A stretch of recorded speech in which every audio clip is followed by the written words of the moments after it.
Bismillahirrahmanirrahim. Assalamualaikum warahmatullahi wabarakatuh. Saya Diana Amalia dari kelompok 1 ingin membahas sedikit materi tentang evaluasi. Nah, evaluasi secara umum adalah penilaian. Namun secara lebih spesifiknya, evaluasi adalah pengukuran atau perbaikan dalam kegiatan yang dilaksanakan dengan membandingkan hasil kegiatan yang tujuannya adalah agar rencana yang telah disusun tercapai sesuai dengan tujuan dan terselenggarakan dengan baik. Kemudian adapun pengukuran evaluasi, Benyamin S. Bloom dan kawan-kawannya mengembangkan metode pengklasifikasian tujuan pendidikan yang disebut dengan taksonomi. Nah, taksonomi tujuan pembelajaran itu harus mengacu kepada 3 ranah, yaitu proses berpikir atau ranah kognitif, nilai dan sikap atau ranah afektif, dan keterampilan atau ranah psikomotor. Nah, kita bahas satu-satu. Ranah kognitif itu mencakup kepada kegiatan mental atau otak.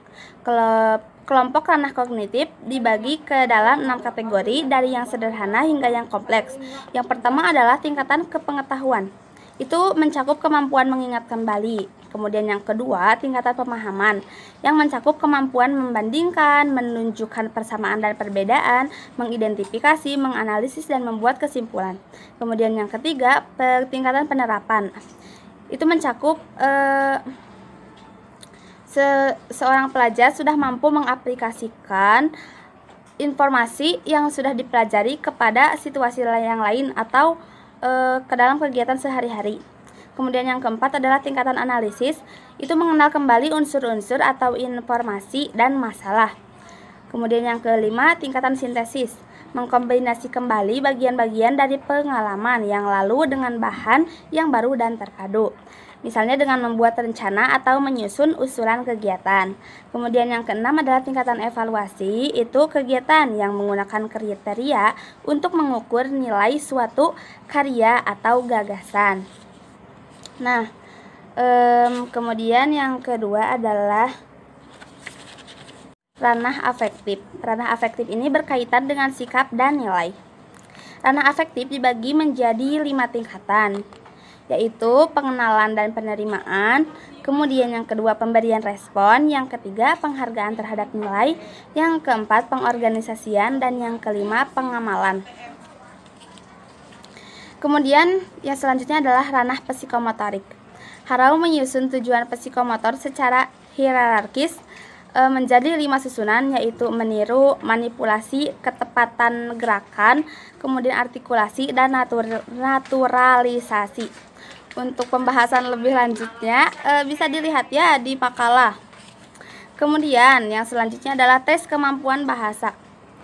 Tes kemampuan bahasa ini dilakukan untuk mengetahui tercapai atau tidaknya suatu standar kompetensi yang telah dipelajari. Juga untuk mengetahui sejauh mana keberhasilan proses belajar mengajar di kelas. Jenis-jenis tes bahasa ada 4, yaitu tes bahasa diskret, tes bahasa integratif, tes bahasa pragmatik, dan tes bahasa komunikatif. Untuk tes bahasa diskret adalah bisa dilakukan dengan menilai penggunaan suatu bagian dari kemampuan dan komponen bahasa tertentu. Kemudian untuk yang tes bahasa integratif itu bisa dilakukan dengan peserta tes dituntut untuk menguasai 2 atau lebih komponen bahasa. Kemudian untuk tes bahasa pragmatik dilakukan dengan mengetes pemahaman wacana berdasarkan penguasaan terhadap unsur kemampuan linguistik. Nah, yang terakhir, tes bahasa komunikatif itu bisa dilakukan dengan memberikan tugas kepada peserta tes dengan melakukan kegiatan dengan menggunakan kemampuan bahasa tertentu, seperti itu. Nah, mungkin itu yang bisa disampaikan. Terima kasih atas perhatiannya. Wassalamualaikum warahmatullahi wabarakatuh. Baik, langsung saja di sini saya ingin menjelaskan sedikit mengenai fungsi, tujuan, dan kegunaan evaluasi. Nah, secara umum tujuan evaluasi itu adalah untuk mengetahui keberhasilan dan keefektifan suatu proses belajar mengajar yang sesuai dengan kurikulum dan silabus. Adapun 4 tujuan yang dikatakan oleh Arifin dan dapat diuraikan sebagai berikut. Jadi itu ada 4 ya tujuan itu menurut Arifin. Yang pertama itu keeping track. Keeping track itu adalah untuk menelusuri dan melacak proses belajar peserta didik sesuai dengan rencana pelaksanaan pembelajaran yang telah ditetapkan. Jadi keeping track ini merupakan salah satu dari tujuan pembelajaran, yang mana seorang guru itu memberikan gambaran kepada muridnya sebelum melakukan atau sebelum memberikan materi yang akan disampaikannya. Misalnya seperti pemberian pretest kepada murid sebelum dimulainya pembelajaran. Jadi sehingga murid itu memiliki gambaran tentang apa yang akan dipelajarinya nanti, dan guru juga dapat mengukur sejauh mana pengetahuan yang dimiliki si murid tersebut sehingga memudahkan guru untuk menyampaikan materi nantinya gitu. Nah, yang kedua itu ada checking up. Checking up itu untuk mengecek ketercapaian kemampuan peserta didik dalam proses pembelajaran dan kekurangan-kekurangan peserta didik selama mengikuti proses pembelajaran.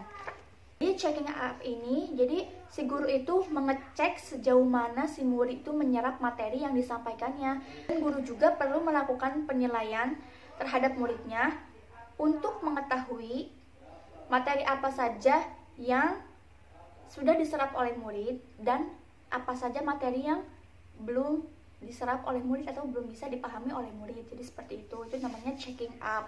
Dan yang ketiga itu ada finding out, yaitu untuk mencari dan mendeteksi kekurangan atau kelemahan peserta didik dalam proses pembelajaran sehingga guru dapat dengan cepat mencari alternatif solusinya. Jadi finding out itu misalkan ketika guru melakukan checking out, misalkan banyak peserta yang belum paham betul dengan salah satu materi yang disampaikan oleh guru. Nah, maka tugas guru di sini ialah guru itu harus menguatkan atau mengulangi materi yang tidak dipahami oleh murid tersebut. Jadi mengulang kembali materi yang diajarkannya gitu. Lalu yang keempat adalah summing up, yaitu menyimpulkan tingkat penguasaan peserta didik terhadap kompetensi yang telah ditetapkan. Hasil penyimpulan ini dapat digunakan guru untuk menyusun laporan kemajuan belajar ke berbagai pihak yang berkepentingan. Jadi di sini tuh si guru tuh dapat mengetahui sejauh mana sih dia tuh berhasil menyampaikan materi kepada muridnya, dan di sini juga guru tuh dapat mengetahui sejauh mana si murid itu dapat menguasai materi yang telah diajarkannya. Jadi seperti itu tujuan dievaluasi ya. Untuk mengetahui makna penilaian ditinjau dari berbagai segi dalam sistem pendidikan, maka dengan cara lain dapat dikatakan bahwa tujuan atau fungsi penilaian atau evaluasi ada beberapa hal. Yang pertama itu penilaian yang berfungsi selektif. Terus yang kedua itu penilaian berfungsi diagnostik. Terus yang ketiga itu penilaian berfungsi secara penempatan. Dan yang keempat itu penilaian berfungsi sebagai pengukur keberhasilan. Dan kesimpulan yang bisa diambil dalam materi kali ini yaitu evaluasi adalah pengukuran dan perbaikan dalam kegiatan yang dilaksanakan, seperti membandingkan hasil-hasil kegiatan yang dibuat, dan tujuannya agar rencana-rencana yang telah dibuat itu mencapai tujuan yang ditetapkan dapat terselenggarakan. Tujuan pembelajaran itu mengacu kepada 3 ranah ya. Yang pertama itu ranah proses berpikir atau kognitif, yang kedua itu ranah nilai atau sikap, ataupun disebut juga afektif, dan yang terakhir itu ranah keterampilan atau psikomotorik ya. Lalu tes bahasa adalah suatu alat atau prosedur yang digunakan dalam melakukan penilaian dan evaluasi pada umumnya terhadap kemampuan bahasa dengan melakukan pengukuran terhadap kemampuan bahasa, yaitu menyimak, berbicara, membaca, dan menulis. Nah, adapun 4 tujuan evaluasi pembelajaran, yaitu yang pertama itu keeping track, yang kedua itu checking up, yang ketiga itu finding out, dan yang terakhir itu summing up. Adapun fungsi penilaian itu berfungsi secara selektif, diagnostik, penempatan, dan yang terakhir itu berfungsi sebagai pengukur keberhasilan.